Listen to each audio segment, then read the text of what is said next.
Frustration, the dream thief. People are stressed by many things on a daily basis. The topics surrounding family, finances, and future are all triggers for people's frustration. Thoughts about how to make ends meet, how to be there for your family while working, and what investments you can make at this point in your life can all be mind-numbing. When this sort of paralysis hits you, you can take one of two paths. Either you use this frustration as viewfinder to see a different perspective on things and find a way to make yourself feel better, or you can let it consume you to the point of non-productivity and downward spiral. Of course, the former is the better option, but what can we do to help ourselves take this route? Imagine. If what's frustrating you is something that hasn't happened yet, then you need to bring yourself back to the present to get a real grasp of the situation. When your mind is preempting something problematic in the future, it tends to lose sight of the solutions they can put into place at this moment to be able to prevent that future from happening. Focus on what you can do where you are now. Close your eyes and imagine yourself time traveling back to where you are right this moment, and when you open them, see how the things around you can help make your situation better. The same principle can apply to if what's upsetting you is the present. Visualize a future free from the entanglements of the moment.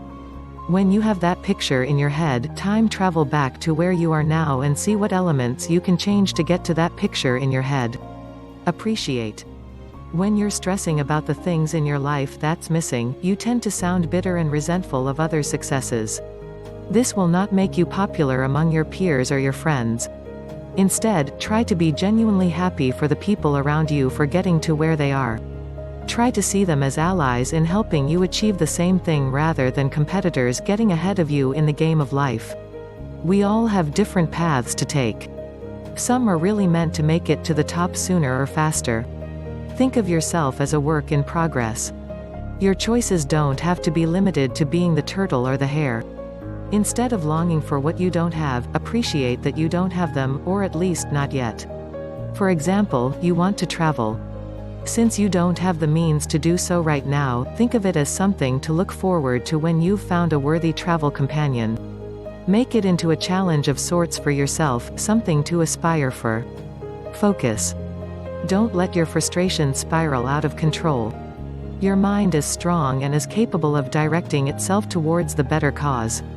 Your dreams and aspirations are all within reach. It is you who sets your own boundaries and limitations. Frustration is a fuel, what it fuels in you is up to you. Let your emotions die down before you make any decisions. Remember, never make permanent decisions based on temporary feelings. Use logic to regain your focus. If you enjoyed this video, make sure to like, share, and subscribe.